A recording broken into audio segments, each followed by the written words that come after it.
Le désert, un chaos de rochers au flanc d'une montagne abrupte. Vers le sommet, quelques grottes naturelles s'enfoncent dans les parois. De là, l'œil découvre un immense paysage, aussi beau que triste. Parmi les sables jaunes, le Jourdain serpente, fil d'argent entre deux rubans de verdure.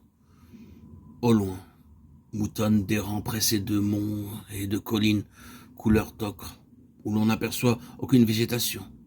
À droite, vers le sud, bordé de terre salée qui parfois scintille, dort dans sa cuvette la mer morte. Paysage sinistre, comble de la solitude. Regardez, au seuil de quelques grottes, cet homme qui, agenouillé, prie en silence. Vous le reconnaissez? C'est Jésus. Nous l'avons quitté au bord du Jourdain après le baptême. Qu'est-il venu faire en ce désert? Avant d'entreprendre une très grande œuvre. Vous vous en rendez compte? Dans la vie, mes enfants, il est indispensable de réfléchir longuement, de prier beaucoup, de demander au Seigneur d'éclairer notre intelligence et de guider nos actions.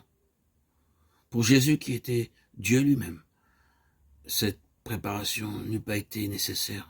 Mais sans doute a-t-il voulu nous donner là une importante leçon, en même temps qu'il pouvait ainsi, dans le recueillement, s'entretenir avec son Père qui était aux cieux. 40 jours durant, il resta là, priant et jeûnant. C'est-à-dire, ne prenant pas de nourriture. Imaginez si cela a dû être terrible. La faim et la soif s'ajoutant à la chaleur, à la solitude. Quelle épreuve! De temps en temps, montaient vers lui les rafales du vent du désert, du vent noir qui hurle.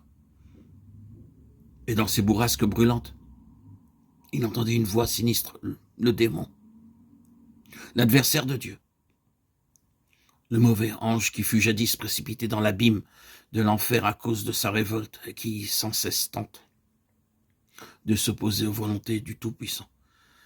Vers la fin des 40 jours, profitant du fait que Jésus avait grand faim, le tentateur s'approcha et lui dit « Si vous êtes vraiment le Fils de Dieu, commandez que ces pierres qui vous environnent deviennent du pain. » Vous comprenez pourquoi il parlait ainsi. D'abord, il voulait se rendre compte si cet homme était en même temps Dieu.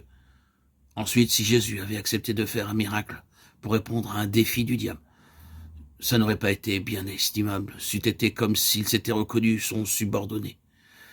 Mais Satan avait devant lui un adversaire sur lequel il n'avait aucune prise. Jésus répondit simplement en citant la Bible, « L'homme ne vit pas seulement de pain, mais de la parole de Dieu. » Alors le tentateur changea de tactique, il montra à Jésus devant lui l'immensité du monde, l'horizon illimité qui fuyait vers les espaces infinis de l'Asie, et il s'écria, « Voyez, tout le royaume de la terre, ils m'appartiennent, je les donne à qui je veux. Prosternez-vous devant moi et je vous les livre. » Là, il ne mentait pas, le démon, car il est bien vrai que trop souvent la gloire et les richesses s'acquièrent par des œuvres mauvaises, par la violence et par la ruse. Mais s'imaginait-il donc que Jésus allait accepter une proposition si absurde? Le Messie répondit simplement, en citant le précepte bien connu de la Bible, le premier commandement. Tu adoreras le Seigneur ton Dieu et tu ne serviras que lui seul. Déçu, irrité, le tentateur voulut essayer encore autre chose. Comme par magie, Jésus se trouva transporté au sommet du temple de Jérusalem, là où la muraille dominait une profonde gorge, un endroit donnait le vertige. Si vous êtes vraiment le Fils de Dieu, jetez-vous en bas, car il est écrit dans la Bible, les anges porteront le Fils de Dieu. Bien entendu, si Jésus l'avait voulu, il aurait très bien pu se faire porter par les anges. Mais là encore, allait-il faire un miracle pour plaire à Satan? Jamais.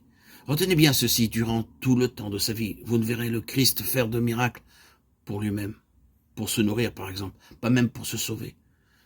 Cette troisième proposition de Satan était donc plus absurde encore que les deux premières. Jésus répondit par une nouvelle citation de la Bible. Tu ne tenteras pas le Seigneur, ton Dieu. Ce qui veut dire, tu ne lui demanderas pas des choses impossibles. Tu te souviendras que tu es un homme. Alors, dépité, le démon se retira. Dans le hurlement de la tempête, il fit calme à nouveau, et des anges apparurent pour servir Jésus et pour lui apporter à manger.